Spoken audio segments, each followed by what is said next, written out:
Hi friends, இன்னைக்கு நம்ம வாழ்க்கையில் ரொம்ப முக்கியமான பொறாமை பற்றி தெரிஞ்சுக்கலாம். பொறாமை என்பது மற்றவர்களிடம் உள்ள திறமைகள், சாதனைகள், உடைமைகள் போன்ற தன்னிடம் இல்லாத ஒன்றை பற்றி ஏற்படும் ஒரு மன வெளிச்சியாகும். பொதுவாக பொறாமைன்னு எடுத்துக்கிட்டிங்கன்னா பாதுகாப்பின்மை, பயம் அல்லது கவலை போன்ற உணர்வுகளிலிருந்து உருவாகலாம். மேலும் இது கோபம், வெறுப்பு அல்லது உதவியின்மை போன்ற உணர்ச்சிகளையும் உள்ளடக்கி இருக்கலாம். பொறாமை பெரும்பாலும் மற்றவர்களிடம் இருக்கும் விஷயங்களை பார்த்து தனக்கு அது இல்லாததால் ஏற்படும் ஒரு விதமான அதிருப்தியிலிருந்து எழுகிறது. உணர்ச்சிகள்: பொறாமையுடன் கோபம், வெறுப்பு, பொறாமை, தாழ்வு மனப்பான்மை போன்ற உணர்ச்சிகளும் இணைந்து வரலாம். உதாரணத்துக்கு, ஒருவரின் வளர்ச்சி கண்டு பொறாமைப்படுவது அல்லது ஒருவரின் அழகை கண்டு மற்றவர்கள் பொறாமைப்படுவது போன்றவை இதற்கு உதாரணங்களாகும். அரிஸ்டாட்டில் பொறாமை என்பதை பின்வருமாறு வரையறுக்கிறார். பொறாமை என்பது மற்றவரின் நல்வாய்ப்பை குறித்து நம்மிடம் இருக்க வேண்டியதை வைத்திருப்பவர்கள் என்பதற்காக ஒருவருக்கு ஏற்படும் வலி என்பதாக கூறுகிறார். பொறாமை என்பது மகிழ்ச்சியின்மையை ஏற்படுத்தக்கூடிய மிக வலிமை வாய்ந்த காரணிகளில் ஒன்று என்று கூறினார். சமீபத்திய ஆய்வுகள் இந்த மனவெழுச்சி எவ்வாறு தோன்றுகிறது, மக்கள் இந்த உணர்வை எவ்வாறு கையாளுகிறார்கள், மேலும் அவர்கள் யார் மீது பொறாமைப்படுகிறார்களோ அவர்களைப் போல் மேம்படுவதற்கான முயற்சிகளை மேற்கொள்ள தூண்டப்படுகிறார்களா என்பதை குறித்தெல்லாம் ஆய்வு செய்கின்றன. பொறாமையின் வகைகள்: டச்சு போன்ற சில மொழிகள் பொறாமையின் 2 துணை வகைகள் உள்ளன என்பதை சுட்டி தீங்கற்ற பொறாமை மற்றும் தீங்கிழைக்கும் பொறாமை ஆகியவற்றுக்கு இடையே வேறுபடுத்தி காட்டுகின்றன. தீங்கிழைக்கும் பொறாமை என்பது ஒரு விரும்பத்தகாத உணர்ச்சியாகும். இது பொறாமை கொண்ட நபரை தங்கள் சொந்த செலவில் கூட சிறந்ததை வீழ்த்த விரும்புகிறது. அதே சமயம் தீங்கற்ற பொறாமை என்பது மற்றவர்கள் சிறப்பாக இருப்பதை அங்கீகரிப்பதை உள்ளடக்கி நபர் அப்படி இருக்க ஆசைப்பட வைக்கிறது. நல்லது. தீங்கற்ற பொறாமை என்பது விரும்பத்தகாத உணர்வு என்ற பொருளில் இன்னும் எதிர்மறையான உணர்ச்சியாகும். ஆராய்ச்சியாளர்களின் கூற்றுப்படி தீங்கற்ற பொறாமை என்பது முன்மாதிரியான முன்னேற்ற உந்துதல், மற்ற நபரை பற்றிய நேர்மறையான எண்ணங்கள் மற்றும் போற்றுதலை வழங்க முடியும். இந்த வகை பொறாமை சரியாக கையாளப்பட்டால் ஒரு நபரின் எதிர்காலத்தை சாதகமாக வகையில் முன்னேற்றவும் ஒரு சிறந்த நபராக வெற்றி பெறவும் தூண்டுகிறது. செயலின் போக்குகள் உணர்ச்சிகளின் ஒரு பகுதியாக இல்லை என்று சிலர் வாதிடுவதால் துணை வகைகளை பொறாமையின் தனித்துவமான வடிவங்களாக பார்க்க வேண்டுமா என்பது குறித்து சில விவாதங்கள் உள்ளன. வேறு சிலர் செயல் போக்குகள் ஒரு உணர்ச்சியின் ஒருங்கிணைந்த பகுதி என்று கருதுகின்றனர். பொறாமையின் துணை வகைகள் இருப்பதாக நினைக்காதவர் பொறாமை எவ்வாறு நடத்தைக்கு வழிவகுக்கிறது என்பதை சூழ்நிலையை பாதிக்கிறது என்று வாதிடுகின்றனர். துணை வகைகள் இருப்பதாக நினைப்பவர் பொறாமையின் எந்த துணை வகையை அனுபவிக்கிறார்கள் என்பதை சூழ்நிலை பார்க்கிறது என்று நினைக்கிறார்கள். பொறாமையை எவ்வாறு வெற்றி கொள்ளுதல்?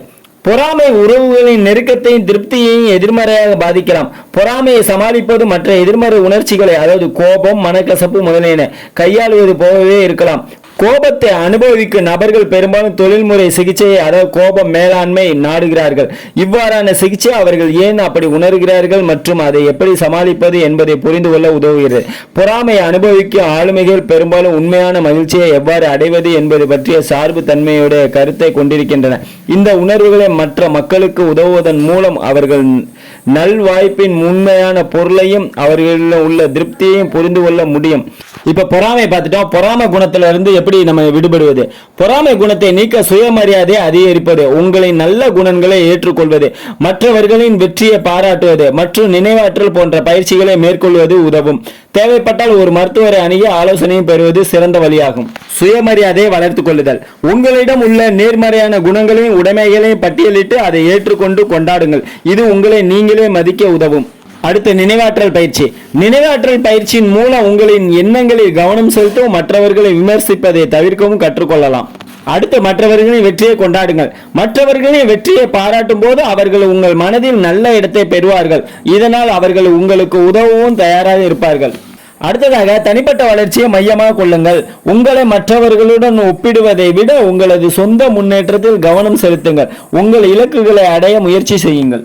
அடுத்ததாக உதவி தேடுங்கள். இந்த குணத்திலிருந்து பொறாமை குணத்திலிருந்து உங்களால் விடுபட முடியவில்லை என்றால் ஒரு மருத்துவரை அணுகி ஆலோசனை பெறுவது சிறந்தது. பொறாமை குணம் கொண்டவர்களை கையாள்வது எப்படி? இதோ உங்களுக்கான குறிப்புகள். நாம் செய்யும் செயல்களை பார்த்து பொறாமைப்படுபவர்களை நீங்கள் பார்த்திருக்கலாம். அவர்கள் தங்களை தாழ்வாகவோ அல்லது இழிவாகவோ நினைக்கும் போது அவர்களின் உணர்வுகளை எப்படி வெளிப்படுத்துவது என்று தெரியாமல் பெரும்பாலான நேரங்களில் பொறாமையாக அது வெளிப்படுகிறது. சிலர் எவ்வளவுதான் சந்தோஷமான காரியங்களை செய்து அதில் பெருமைப்பட்டாலும் சுற்றி இருப்பவர்கள் எல்லோருமே இதை அங்கீகரிக்க மாட்டார்கள். தங்களது இயலாமைக்கு உணர்வுகளால் சிலருக்கு அது பொறாமையாக வெளிப்படுவதையும் பார்க்க முடியும்.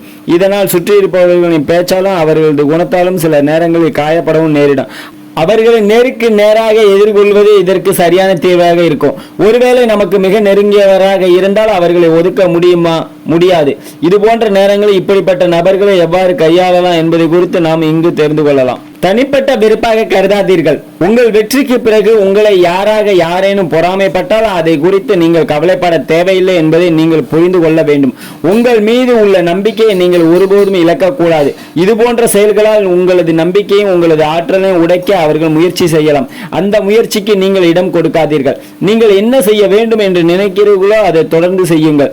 உங்களை ஆதரித்து உங்கள் செயல்களை பாராட்டக்கூடிய நபர்களுக்கு மதிப்பு கொடுத்து நாடுங்கள். நீங்கள் இது மட்டுமல்ல, வேறு எந்த ஒரு செயலில் இருந்து விலகினாலும் பொறாமைப்பட்டு கொண்டேதான் இருப்பார்கள் என்பதை மறந்து விடாதீர்கள். DTGSMG குந்தராஜ் ஐயப்பட்டா யூடியூப் சேனல் பிடிச்சிருந்தா லைக் பண்ணுங்க, ஷேர் பண்ணுங்க, கமெண்ட் பண்ணுங்க. உங்களுக்கு பிடிச்சவங்களுக்கு அந்த வீடியோவை ஷேர் பண்ணிட்டு அவங்களையும் பார்த்து பயனடைய வைங்க. தேங்க்ஸ் ஃபார் வாட்சிங். அடுத்த வீடியோவில் சந்திக்கிறேன்.